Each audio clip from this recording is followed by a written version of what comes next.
मैं और मेरी पत्नी दोनों बीमार रहते हैं। मेरी 400 तक शुगर पहुंच जाती है, 190 तक मेरा बीपी पहुंच जाता है।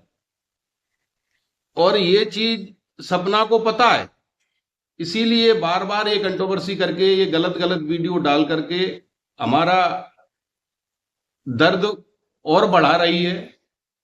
और वो चाहती है कि ये सब मर जाएं, फिर मेरा राज इसमें हो जाएगा। इससे ज्यादा और मैं कुछ नहीं कहना चाहता। दूसरी एक चीज और मैं बता दूंगा आपको। आप कहते हो कि मेरी पत्नी सपना की मम्मी से बात नहीं करती। आज मैं आपको सच्चाई बताता हूं क्यों बात नहीं करती।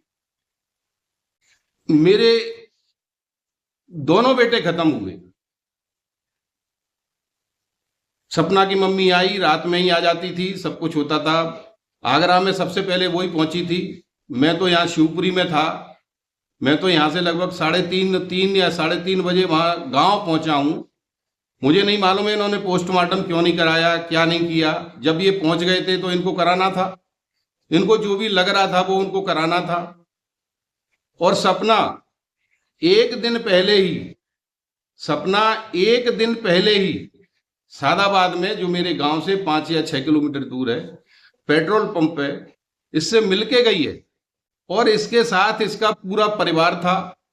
ये उस दिन पूरी रात सादाबाद में रुके हैं या सादाबाद के आसपास कहीं रुके हैं। और ये बात सपना ने अपनी किसी भी वीडियो में क्लियर नहीं की कि मेरा पूरा परिवार एक दिन पहले मोनू से मिलके गए हैं। अरे भाई, जब आपको वहां मिलना था तो वहां से गांव 5 किलोमीटर दूर था। आप घर पे भी मिल सकते थे आकर के। और अंशु ने भी इस बारे में क्लियर किया है, ये भी बात क्लियर है। दूसरी चीज, मैंने बार बार आपको बोला है, मेरी पत्नी उसकी मम्मी से घृणा करती है, ये पक्का है बिल्कुल।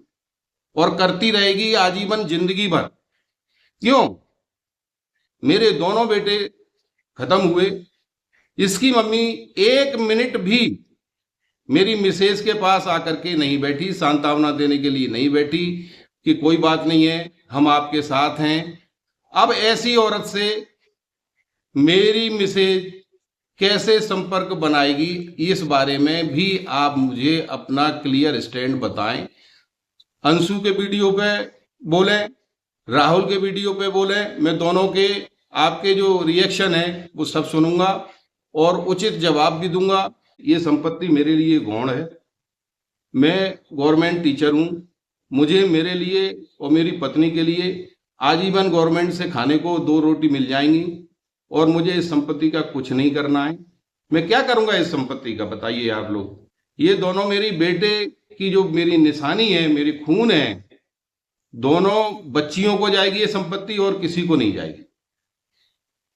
थोड़ी बहुत अगर मैं किसी को दूंगा तो जो मेरी सेवा करेगा उसको दूंगा, क्योंकि उसका तो राइट बनता है जो मेरी सेवा करेगा। और आजकल के जमाने में आप सब जानते हैं कि निस्वार्थ भाव से कोई सेवा नहीं करता है, कुछ ना कुछ उनके अंदर होता है।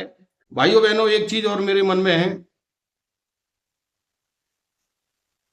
मेरी 60 के लगभग उम्र हो गई है, पत्नी की 58 साल के लगभग उम्र हो गई है। तरह तरह की बीमारियों से हम ग्रसित हैं और ये सपना रूपी बीमारी सबसे बड़ी है, इससे हम बहुत ज्यादा ग्रसित हैं। दूसरी चीज, जब मेरे साथ में मुझे ये लगेगा कि मेरे साथ कोई नहीं है, मैं मन से बोल रहा हूं आपको, दोनों बेटों के नाम से इस संपत्ति को किसी ट्रस्ट को या किसी को मैं दान कर दूंगा। ये मेरा पक्का है। मैं और मेरी पत्नी दोनों इस बारे में स्टैंड ले चुके हैं और लेंगे। अगर कोई मेरे अंतिम समय मेरे साथ नहीं है तो फिर मैं ऐसी संपत्ति को ट्रस्ट में अपने बच्चों के नाम से, जिससे उनका नाम चलता रहे, मैं इसको दान कर दूंगा।